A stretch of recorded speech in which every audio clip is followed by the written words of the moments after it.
Panjagutta PS లో case నమోదైంది. దేవతలను దూషించినందుకు పంజాగుట్ట పిఎస్ లో సినీ నటి కరాటే కళ్యాణి ఫిర్యాదు చేశారు. సెక్షన్లు 352, 79, 299 బిఎన్ఎస్, సెక్షన్ 67 ఐటీ యాక్ట్ కింద నమోదు చేశారు పోలీసులు. అన్వేష్ ను వెంటనే భారత్ కు రప్పించాలని, దేశద్రోహిగా ప్రకటించాలని డిమాండ్ చేస్తున్నారు హిందూ సంఘాల నేతలు. రైట్, ఈ అంశంపై ఇవాళ డిస్కస్ చేద్దాం. ప్రజెంట్ మనతో జూమ్ లైవ్ లో సిద్ధంగా ఉన్నారు అనలిస్ట్ మురళీ మనోహర్ గారు. నమస్తే అండి మనోహర్ గారు. నమస్తే అండి సార్. ఈ మధ్య కాలంలో చూస్తున్నాం, ఫోన్ ఉంది కదా అని అంటే ఇష్టం వచ్చినట్టు వీడియోలు పెట్టడము, అది కూడా మెయిన్ గా మహిళల గురించి అసభ్య పదజాలం వాడటం. మెయిన్ గా ఇక్కడ అన్వేష్ మాట్లాడిన దాంట్లో హిందూ దేవతల్ని కూడా చేర్చాడు. సో ఏ విధంగా చూడాలి సార్ అన్వేష్ వ్యాఖ్యల్ని?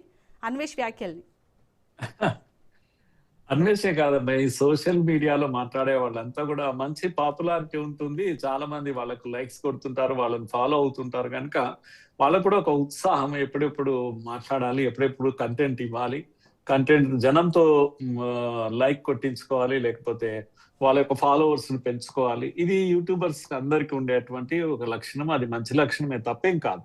కాకపోతే వీళ్ళు మనోభావాలు కొన్ని ఉంటాయి, భావజాలం కూడా కొంత ఉంటుంది. ఇది ఒంటి నిండా ఉంటుంది భావజాలం. ఇది అప్పుడప్పుడు ఏం చేస్తుంది అంటే వాళ్ళు నోరు జారే విధంగా చేస్తుంది. అన్వేష్ కూడా ప్రపంచ యాత్రికుడు అని అక్కడ ఎక్కడ తిరుగుతూ చాలా కంటెంట్ ఇస్తున్నాడు అని విన్నాను. నేను కూడా నేను ఫాలోవర్ని కాదు అతన్ని, కానీ సోషల్ మీడియా నేను కూడా కాస్త యాక్టివ్ గానే ఉంటాను. మంచిదే. ఆ విధంగా బెట్టింగ్ యాప్ల మీద కూడా మంచి మూవ్మెంట్ ఒకటి నడిపాడు అని కూడా నేను వింటున్నాను. అది కూడా మంచిదే. కానీ ఇప్పుడు ఆయన మాట్లాడుతూ శివాజీ చేసినటువంటి కామెంట్ మీద చాలా దుమారమే రేగింది. అందరూ మాట్లాడుతున్నారు. నేనెందుకు మాట్లాడకూడదు అనుకున్నాడేమో, తాను కూడా మాట్లాడాడు. పర్వాలేదు. శివాజీ చేసినటువంటి కామెంట్స్ లో ముఖ్యంగా ఉమెన్ యొక్క డ్రెస్సింగ్ మీద, వీటి మీద, డ్రెస్ కోడ్ మీద మాట్లాడుతూ నోరు జారుతూ చాలా అనకూడని మాటలు అనేసాడు. క్షమాపణ కూడా చెప్పాడు. ఇది అందరూ మాట్లాడుతున్నారు, ఈయన కూడా మాట్లాడు. ఇంతవరకు మాట్లాడితే బాగానే ఉంటుంది. మురళి గారు, మీరు అన్నట్టు అందరూ మాట్లాడుతున్నారు, సారీ చెప్తున్నారు. సారీతో అయిపోదు కదా సార్, ఎందుకంటే మాట్లాడేటప్పుడు ఇప్పుడు సారీ చెప్పడం కూడా అన్వేష్ ఏ విధంగా చెప్పాడు, నేను వినాయకుడి ముందు చెప్తున్నాను, ఒకవేళ నాది తప్పైతే సారీ, నేను ఈ రోజు రాత్రి వరకే చనిపోతా, లేకపోతే మీరు నా సారీని తీసుకోకపోతే 2026లో మొత్తం మీరే నాశనం అయిపోతారని చెప్పాడు. సో అది కూడా ఒక బల్బు మాటగా అనుకోవచ్చా మేడం? అంటే మాట్లాడిన మాట బలుపున్నారా నాకు అర్థం కాదు. ఆయన ఒక పెద్ద ఒక ఋషి పుంగవుడి లాగా తాను శాపం పెడుతున్నాడు, శపిస్తున్నాడు ప్రజలందరినీ. నన్ను మీరు అంటే క్షమిస్తారా చస్తారా అని అడుగుతున్నాడు. నన్ను క్షమించండి, లేకపోతే మీరు ఏమైపోతారు, రక్తం కక్కుని చచ్చిపోతారని. అది నవ్వొచ్చింది నాకు. అది గణపతి ముందు నిలబడేసి నేను ఆయన ముందే ప్రమాణం చేస్తున్నాను, నేను మాట్లాడింది తప్పే అని ఒప్పుకుంటూ, ఒకవేళ మీరు కనుక ఈ న్యూ ఇయర్ లో మీరు ఇప్పుడు కనుక క్షమించకపోతే మీరు రక్తం కక్కుని చేస్తారు. ఏంది ఆ పిచ్చి మాటలు? కాకపోతే పిచ్చి అంటే పిచ్చి. యూట్యూబర్స్ కూడా నేను చాలా సార్లు ఆశ్చర్యపోతుంటాను. ప్రతి వాడు వచ్చిన వాడు యూట్యూబర్ అవుతున్నాడు, వాడు ఏదో మాట్లాడుతుంటే మనకు కూడా కొద్దిగా ఏదో బాగా అనిపిస్తుంది. ఆయన దేశం తిరుగుతున్నాడు కనుక అది కొద్దిగా యాంగ్జైటీతో జనం చూసే వాళ్ళు కూడా పెరిగిపోయినట్టున్నారు. చూద్దాం, అన్ని దేశాలు కూర్చున్న దగ్గర చూడొచ్చు కదా అని చూసే వాళ్ళు ఎక్కువ అయిపోయారు ఏమో. 25 లక్షలు 30 లక్షల ఫాలోవర్స్ అంటే చిన్న విషయం ఏం కాదమ్మా. అన్వేష్ అనే వాడికి ఫాలోవర్స్ బాగా ఉన్నాడు. కానీ నిన్న చేసిన తప్పంతా ఏంటి? ఫాలోవర్స్ ఉన్నారు, బట్ ఇప్పుడు ఈ మాట్లాడిన భాషకి అందరూ ఫాలోవర్స్ కూడా అన్ఫాలో అవుతున్నారు.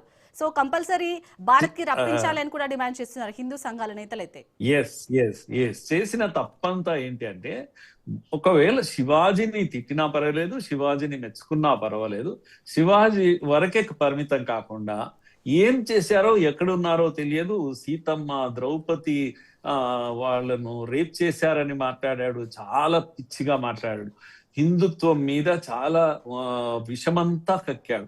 ఈ మధ్య కాలంలో ఇది ఫ్యాషన్ అయిపోయింది చాలా మందికి.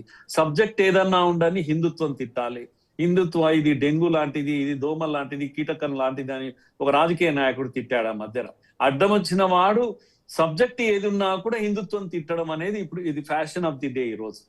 అందుకే చాలా తీవ్రంగా తిరగబడ్డారు ప్రజలు. ఎంతగా సహిస్తారు? హిందువులకు సహనం ఎక్కువ, కానీ మీరు సహనం ఉందని చెప్పేసి తిట్టేస్తూ, అరే సబ్జెక్ట్ రిలేషన్ కూడా లేదు దానికి. ఎక్కడ సీతమ్మ, ఎక్కడ ద్రౌపది, ఎంతమంది మనోభావాలు ఉంటాయి. నీ ఫాలోవర్స్ అంతా హిందువులు అనేది ధ్యాస లేదు నీకు కనుక తిట్టేస్తూ పోతే నడుస్తుందా? ఇంకా ఏదైనా నడుస్తుందా? ఇప్పుడు ఇదే విషయంలో అమ్మా నేను ఒక విషయం నేను క్లియర్ చేయదలుచుకున్నాను. ఇప్పుడు ఈ మొత్తం శివాజీ ఎపిసోడ్ తర్వాత అన్వేషి వరకు 2 రకాల మనుషులు ఉన్నారమ్మా ఈ దేశంలో. ఒకటి ఏమో కొద్దిగా సభ్యత సంస్కారం అవసరము అని ఏదో చెప్పబోతూ ఉంటారు. అది మహిళలు ఇట్లుండాలి, కాస్త కట్టు బొట్టు డ్రెస్ గురించి మాట్లాడుతూ ఉన్నారు. అక్కడక్కడ మంచి చెప్పే ఉద్దేశంతో కొందరు మాట్లాడతారు, కొందరు నోటి దూలతో కూడా మాట్లాడతారు. నోరు మంచి అయితే ఊరు మంచిదని అంటారు. ఇలా మాట్లాడుతున్నప్పుడు 2 వ్యూస్ ఉన్నాయి దీంట్లో. ఒకటేమో సభ్యత సంస్కారం ఉండాలి దేశం అన్నాక ప్రజలు అన్నాక అనేది ఒకరు. రెండవది ఏంటంటే ఏం సంస్కారం, ఏంది సభ్యత, ఏంది మీరేది చెప్పేది, మాకు ఫ్రీడమ్ ఉంది, freedom of speech, freedom of dressing, freedom of movement, freedom of everything, freedom freedom freedom. కనుక మాకు స్వేచ్ఛ కావాలి, బట్టలు వేసుకునే స్వేచ్ఛ కావాలి, బట్టలు కూడా తీసుకునే స్వేచ్ఛ కావాలి. ఈ రకమైన ఆర్గ్యుమెంట్ వీళ్ళనంతా ఏమంటారంటే లెఫ్ట్ లిబరల్స్ అంటారు. ఈ దేశంలో వీళ్ళు అప్పుడే బయటపడతారు. ఏమైనా మీరు ఇప్పుడు చూడండి, మొత్తం దీంట్లో మీరు నాగబాబు గారు బయటకు వచ్చారు శివాజీ గారిని తిట్టడానికి, గరికపాటి గారు వచ్చారు, వీళ్ళిద్దరిని నేను విడగొడుతున్నాను. లేకపోతే ప్రకాష్ రాజు కూడా వచ్చారు.